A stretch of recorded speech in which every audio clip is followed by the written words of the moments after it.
मैं आपके सपनों में आने लगी हूँ। लेकिन तुझे उसे तो बताना ही पड़ेगा ना। हाँ छोटी बहू, बिना कहे उसे पता कैसे चलेगा?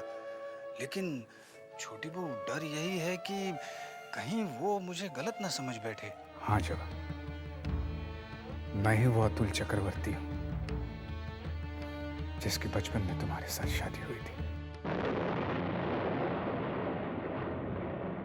वो मास्टर जी का क्या लगता है, वो साला वाला जो भी है? भूतनाथ, मैं जानता हूँ उसे।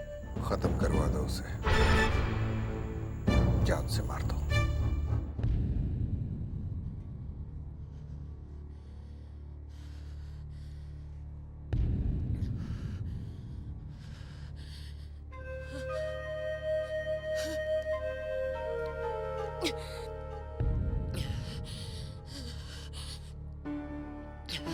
मालकिन, आपने मुझे बुलाया?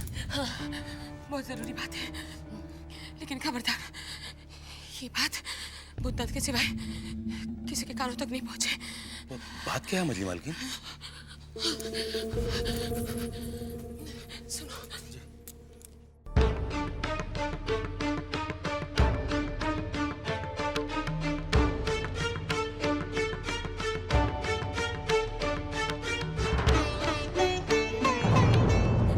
इससे ज्यादा तुम्हें कुछ नहीं बता सकती।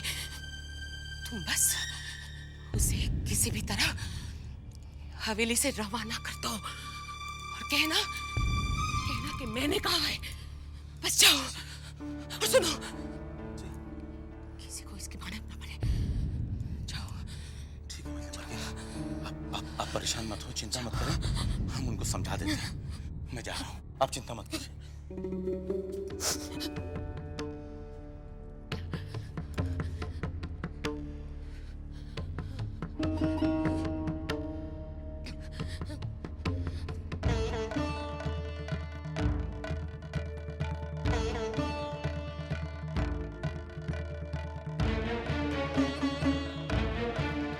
अरे बंसी, ये सब क्या कर रहे हो?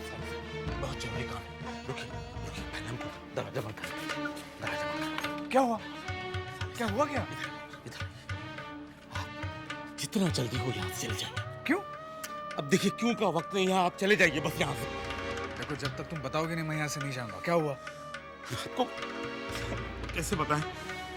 मजले बाबू ने आपके पीछे गुंडे लगवा दिए। क्या? ये तुम क्या कह रहे हो बंसी? सही कह रहे हैं साले साहब। लेकिन मजले बाबू मुझे क्यों मारना चाह रहे हैं? कोई कमीना आपके नाम पर आग लगा के गया है। मुझे तो ऐसा लगता है साले साहब, आप जो छोटी बहू से मिलते हैं, ये मजले बाबू को पता लग गया।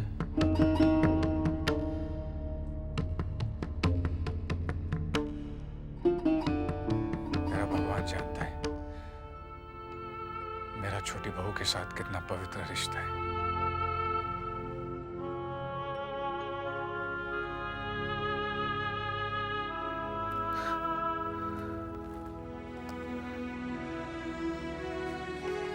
उन्हें ये बात कौन समझाए? कौन समझाए उन्हें ये बात?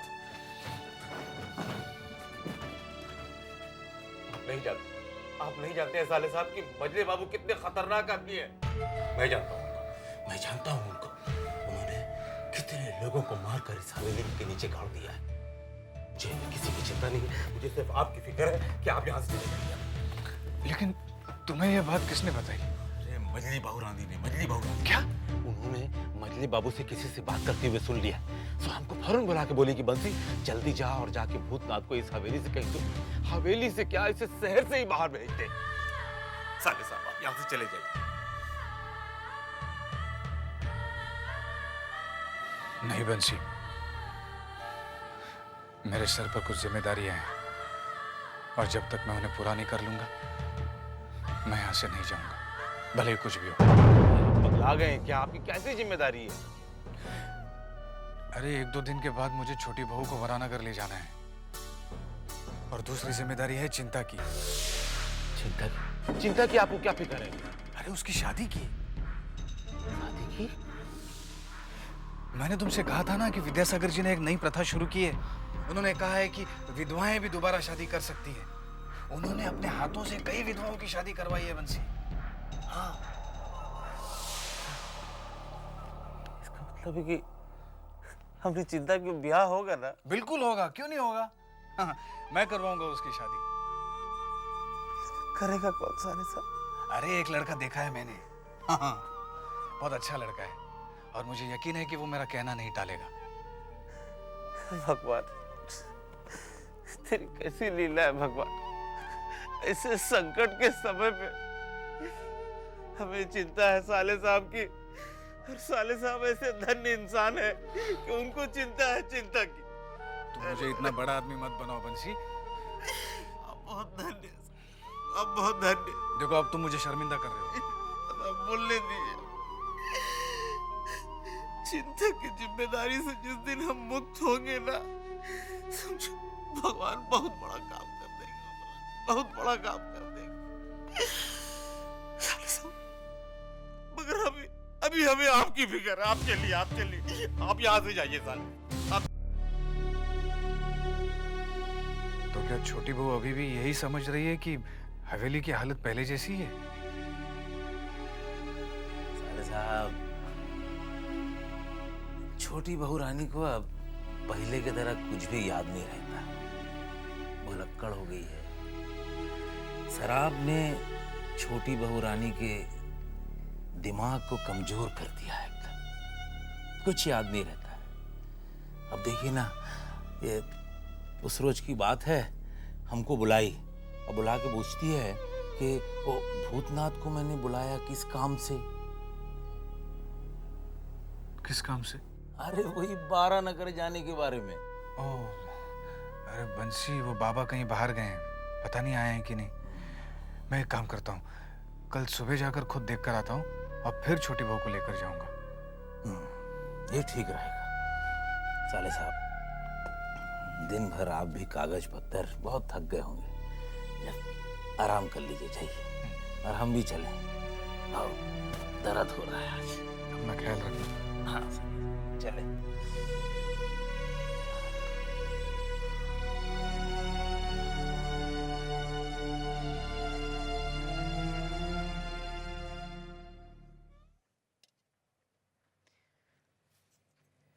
उठिए, मैं आपके लिए प्रसाद लाई हूं। उठिए ना, देखिए मैं आपके लिए अशोदा दुलाल का प्रसाद लाई हूं। सुनिए, उठिए ना, सुनिए, सुनिए, उठिए तो। छोटे बाबू, सुनिए ना, आप उठते क्यों नहीं? छोटे बाबू, छोटे बाबू, आप उठते क्यों नहीं? छोटे बाबू, छोटे बाबू, आप सुनते क्यों नहीं? छोटे बाबू, छोटे बाबू, छोटे बाबू, उठिए ना। आप सुनते क्यों नहीं? मजले बाबू, देखना क्या हो गया इन्हें? छोटे बाबू, ये उठ नहीं रहे।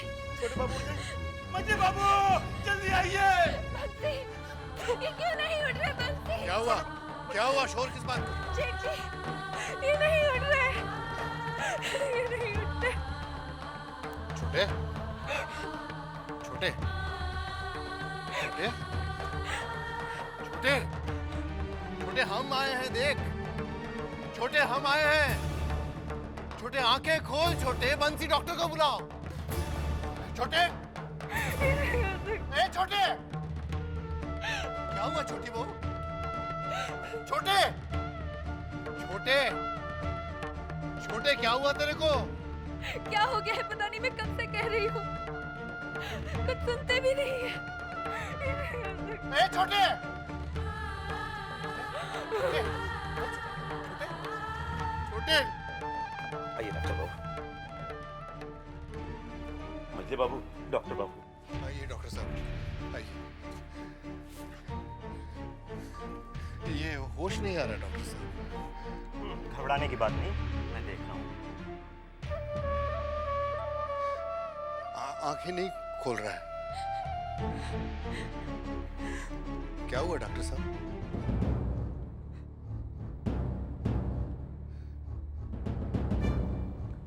घबराइए नहीं, सब ठीक हो जाएगा मजले बाबू।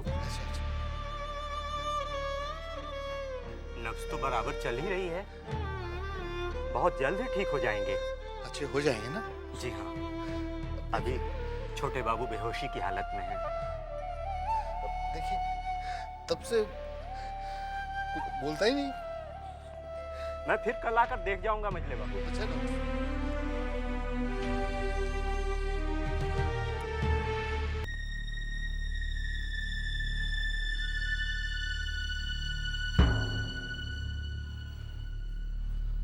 विदु सरकार, अब यहाँ कैसे? सरकार, हालात बहुत खराब है, इस वजह से आना पड़ा।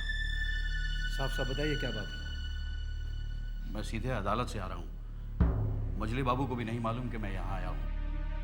अगर आप आए क्यों हैं? नन्नी लाल ने विलायत से नोटिस भिजवाया है कि उसे जल्द से जल्द पैसा चाहिए, और अदालत ने भी 1 महीने के अंदर पैसा देने के लिए कहा है, वरना हवेली नीलाम कर दी जाएगी। मगर इसमें मैं क्या कर सकता हूँ? आप चाहें तो हवेली को नीलामी से बचा सकते हैं। वो कैसे? अपने ससुर से मदद लेकर। सवाल ही पैदा नहीं होता। मजले चाचा ने हमारे ससुर से मदद लेने से पहले ही इनकार कर दिया था। देखिए नन्हे बाबू, ये वक्त जिद का नहीं है, बल्कि हवेली को नीलामी से बचाने का। सरकार, जहां तक मैं जानता हूं ससुर जी मानेंगे नहीं। अरे वैसे भी उन्होंने कुछ दिन पहले मुझे नया कारोबार करवाया है, बहुत पैसे लगाए हैं उन्होंने। मुझे नहीं लगता कि उनके पास इतना पैसा है कि वो किसी और की मदद भी कर सकेंगे। फिर भी कोशिश करने में हर्जी क्या है सरकार? कोशिश करने का फायदा ही नहीं विदु सरकार। हवेली में मजले चाचा हैं, छोटे चाचा हैं, मुझसे ज़्यादा तजुर्बा है उन लोगों को। कोई ना कोई रास्ता वो निकाल लेंगे। और वैसे भी बड़ी मुश्किल से मैंने हवेली छोड़ने का फैसला किया था। बहुत जद्दोजहद किया मैंने अपने आप से। मुझे उन परेशानियों में दोबारा मत भेजिए। मेरी भी अपनी कुछ जिम्मेदारियां हैं। सिर्फ एक बार सरकार। हाँ ठीक है ठीक है, आप इतनी जिद कर रहे हैं तो मैं बात करूंगा, मगर मुझे लगता नहीं कि बात आगे बन पाएगी। अब छोटे की तबीयत कैसी है? कुछ सुधार हुआ कि नहीं? छोटे बाबू के पेट में एक ऐसा फोड़ा हो गया है जिससे छोटे बाबू बहुत परेशान है दर्द से, और किसी भी समय ये फोड़ा फट सकता है, और रीढ़ की हड्डी का पानी भी बढ़ता जा रहा है, जिससे हड्डियों का गलना शुरू हो गया है। अब दवा की नहीं, दुआ की जरूरत है उन्हें, और अब कोई करिश्मा ही उन्हें फिर से खड़ा कर सकता है। दुआ, करिश्मा, वो तो सब ठीक है डॉक्टर साहब, लेकिन इन सब पे से हमारा यकीन क्यों उठता जा रहा है? इन सब पर से हमारा यकीन उठ रहा है।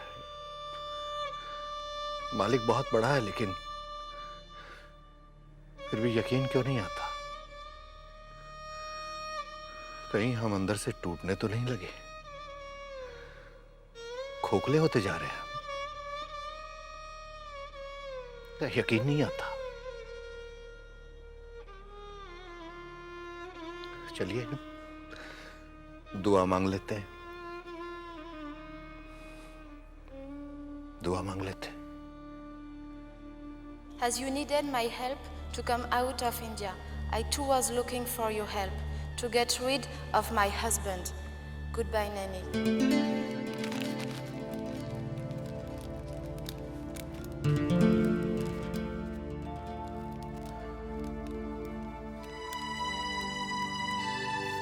तुम्हें लगता था कि नन्नी तुम सबसे होशियार हो, तुमसे बड़ा कोई कमीना नहीं हो सकता, और ये तो तुम्हें पीछे छोड़ गई। अच्छा है छोड़ गई। अब नमस्ते नन्हे बाबू। कैसे हो भाई? मैं ठीक हूँ। अच्छा लगा तुम्हें देखकर। तुम तो इलाहाबाद चले गए थे ना? हाँ, छुट्टी पर आया हूँ, लेकिन आने के बाद हवेली के बारे में पता चला तो। हाँ, इस बीच यहाँ बहुत कुछ घट गया भूतनाथ। हाँ, जीजा जी का देहांत, घड़ी बाबू का मौत, और आपका हवेली से चले जाना। सब किस्मत की बात है भूतनाथ। अरे तुम खड़े क्यों हो? बैठो ना, आओ बैठो। आप बैठिए ना। अरे बैठो बैठो भूतनाथ, बैठो। और सुनाओ भूतनाथ। लेकिन हवेली छोड़ना या ना छोड़ना आपके हाथ में था ना नन्हे बाबू। अरे छोड़ो ना भाई, कुछ अपने बारे में बताओ ना। नन्हे बाबू, मैं इसीलिए आपसे मिलने आया हूँ, ये बताने कि आप हवेली चले आइए। पता नहीं क्यों भूतनाथ तुमसे हमेशा दिली लगाव रहा है। तुम हमेशा मेरे स्नेह के पात्र रहे हो, मगर अपने निजी मामलों में बोलने का हक मैंने तुम्हें नहीं दिया है। आपने मुझे स्नेह का पात्र माना है ना, तो फिर मेरे लिए आपका निजी मामला मेरा भी हो जाता है। देखिए नन्हे बाबू, इस हवेली से मैंने बहुत कुछ पाया है, इसीलिए हवेली की हर तकलीफ मुझे अपनी लगती है। इसी नाते मैं आपसे कह रहा हूं कि आप हवेली लौट चलिए। अच्छा लगा भूतनाथ ये जानकर कि इन मुश्किलात में भी हवेली का कोई शुभचिंतक है, वरना हवेली पर जो संकट छाया था, मैं भी उसी संकट की वजह से हवेली छोड़कर आ गया। संकट से घबरा कर? न डर कर न घबरा कर। पता है भूतनाथ, संकट भी कभी कभी गहरे कुएं की तरह होता है, उसमें रहकर भी अंधेरे से लड़ा जा सकता है, मगर ज्यादा बेहतर होता है कि उससे बाहर निकलकर दूसरे लोगों को भी बाहर निकालना चाहिए, और मैं वैसा ही कर रहा हूं। अगर मैं वहां रहता ना तो घुटन में झटपटा कर रह जाता। भूतनाथ, अगर मैं एक बार कामयाब हो गया तो उन सब लोगों को बाहर निकाल लाऊंगा।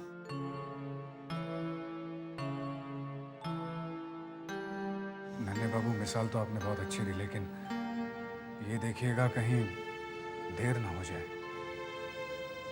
नहीं भूतनाथ, मैं देर होने नहीं दूंगा।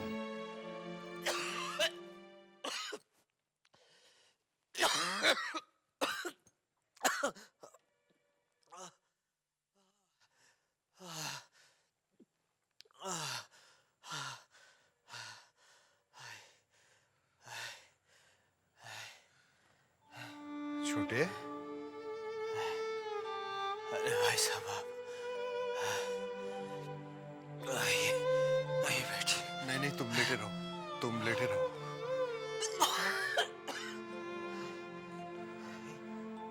अब कैसी तबीयत है? कुछ समझ में नहीं आता भाई साहब, खुद को खुद की जिंदगी बोझ लगने लगी है अब। ऐसी बात नहीं करते छोटे, ऐसी बात नहीं करते। तुम चौधरी खानदान से हो। बुज़दिली इंसान को कमजोर बना देती है।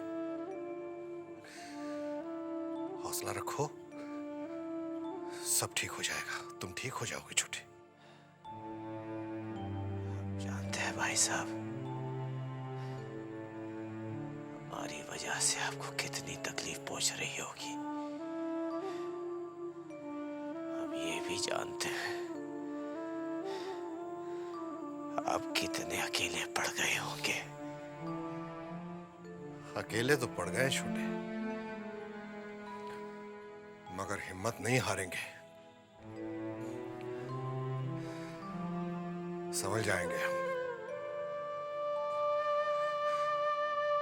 तुम आराम करो छोटे, हम फिर आएंगे।